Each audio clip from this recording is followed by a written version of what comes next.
नमस्कार बंधुरा माয়ের রান্না এন্ড ব্লগ চ্যানেলে আপনাদের সকলকে জানাই অনেক স্বাগত। आज आबारो हाजिर হয়ে গেলাম দারুণ স্বাদের একটি রেসিপি নিয়ে। কাঁঠালের দানা দিয়ে যে এত সুন্দর একটি রেসিপি তৈরি হবে এটা কিন্তু কখনোই ভাবতে পারিনি। কাঁঠালের দানা সেদ্ধ করে যদি এরকম টাইপের একটা ভর্তা তৈরি করা যায় তাহলে কিন্তু গরম ভাতের সাথে অসাধারণ লাগে। এক থালা ভাত কিন্তু নিমিষেই শেষ হয়ে যাবে এই ভর্তা রেসিপিটা দিয়ে। অনেকেই হয়তো জানেন এই ভর্তা রেসিপিটা, অনেকেই হয়তো খানওনি। যারা খাননি তাদেরকে অনুরোধ করব এইভাবে একদিন কাঁঠালের দানা দিয়ে ভর্তা বানিয়ে খেয়ে দেখবেন, ভীষণ ভালো লাগবে। তো চলুন কিভাবে তৈরি করলাম রেসিপিটা দেখে নেওয়া যাক। তার আগে যারা এখনও চ্যানেলটাকে সাবস্ক্রাইব করেননি তারা অবশ্যই চ্যানেলটাকে সাবস্ক্রাইব করে পাশে থাকা বেল আইকনটা ক্লিক করে রাখবেন। তো এখানে আমি প্রথমেই কাঁঠালের দানা নিয়েছি, আর কাঁঠালের দানাটা কিন্তু ভালো করে পরিষ্কার করে অবশ্যই একটুখানি শুকিয়ে নেবেন, নাহলে কিন্তু এর খোলাটা খুব সহজেই ছাড়ানো যাবে না। দেখে বুঝতেই পাচ্ছেন। এরপরে কিন্তু আমি কেটে নিয়েছি, মাঝখান থেকে আমি দু টুকরো করে নিয়েছি। এরপর কাঁঠালের দানার উপরের যে খোসাটা সেটা কিন্তু ছাড়িয়ে নিচ্ছি আমি হাতের সাহায্যে। তো দেখুন বন্ধুরা, বেশ ভালো মতো কিন্তু ছাড়িয়ে নেব, আর ছাড়িয়ে কিন্তু খুব ভালো করে কিন্তু এই দানাগুলোকে ধুয়ে ফেলতে হবে। তো দেখুন বন্ধুরা, খুব ভালো করে ছাড়িয়ে কিন্তু আমি দানাগুলোকে পরিষ্কার করে ধুয়ে ফেলেছি। এরপরে একটা সসপ্যান বসিয়ে দিয়েছি। সসপ্যানের মধ্যে একটুখানি জল দিয়ে তার মধ্যে দিয়ে দিলাম পরিমাণ মতো লবণ আর পরিমাণ মতো হলুদ গুঁড়ো। এরপরে আমি কাঁঠালের যে দানাগুলো ছাড়িয়ে রেখেছিলাম সেগুলোকে দিয়ে দিচ্ছি। এরপর ভালো করে কিন্তু সেদ্ধ করে নিতে হবে। কাঁঠালের দানা কিন্তু খুবই শক্ত হয়, তাই খুব ভালো করে সেদ্ধ করে নিচ্ছি। কাঁঠালের দানাটা যতক্ষণ সেদ্ধ হচ্ছে ততক্ষণ এদিকে একটা ফ্রাই প্যান বসিয়ে কিন্তু আমি যে যে উপকরণগুলো লাগবে সেগুলো তৈরি করে নিচ্ছি। ফ্রাই প্যানটা বসিয়ে শুকনো খোলায় আমি কয়েকটা শুকনো লঙ্কা দিয়ে দিলাম। আর এই রকম ভর্তাতে কিন্তু অবশ্যই শুকনো লঙ্কার ব্যবহার করবেন, তাহলে কিন্তু এটা ভীষণই টেস্টি হবে।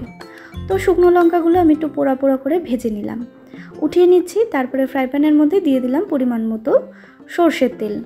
তেলটাকে এরপরে গরম করে নিচ্ছি। তো দেখুন বন্ধুরা, তেলটা গরম হয়ে গেছে। এরপরে আমি কয়েক কোয়া রসুন দিয়ে দিলাম। রসুনটাকেও কিন্তু একটুখানি ভেজে নেব। রসুনটা যতক্ষণ না সেদ্ধ হয়ে যাচ্ছে ততক্ষণ কিন্তু ভেজে নিতে হবে। তো দেখুন রসুনটা কিন্তু ভেজে তুলে রাখলাম। এরপরে দিয়ে দিলাম পেঁয়াজ কুচি। এখানে একটা মিডিয়াম সাইজের পেঁয়াজ কুচি ব্যবহার করেছি, ঝিরিঝিরি করে কেটে। পেঁয়াজটাকে কিন্তু এরপরে ভালো করে ভেজে নিয়েছি। তো দেখুন বন্ধুরা, একটু লাল করে কিন্তু পেঁয়াজটাকে ভেজে নিয়েছি, এরপরে তুলে রাখছি।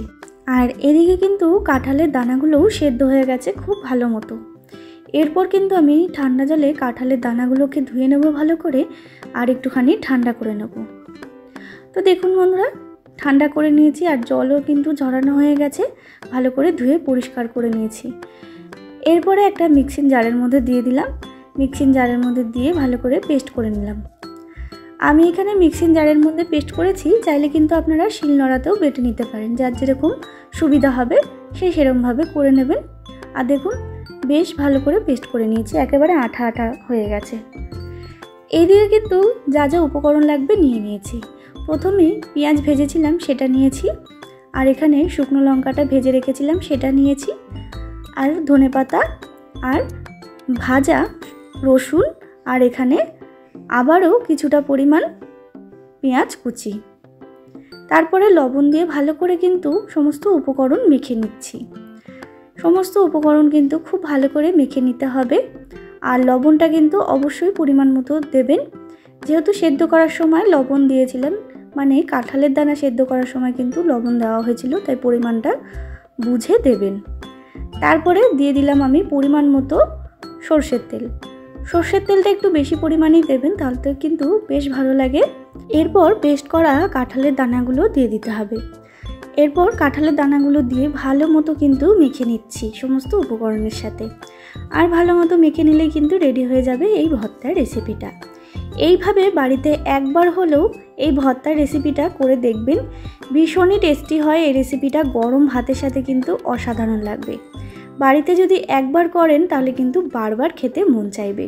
তো বন্ধুরা, আমার এই রেসিপিটা কেমন লাগলো অবশ্যই কমেন্ট করে জানাতে ভুলবেন না। ভালো লাগলে অবশ্যই একটা লাইক করবেন, শেয়ার করবেন। আর যারা এখনও চ্যানেলটাকে সাবস্ক্রাইব করেননি তারা অবশ্যই চ্যানেলটাকে সাবস্ক্রাইব করে আমার পাশে থাকবেন নিত্য নতুন ভিডিও দেখার জন্য। আবারও হাজির হয়ে যাব নতুন কোনো রেসিপির সাথে। ততক্ষণের জন্য ভালো থাকবেন, সুস্থ থাকবেন। ধন্যবাদ।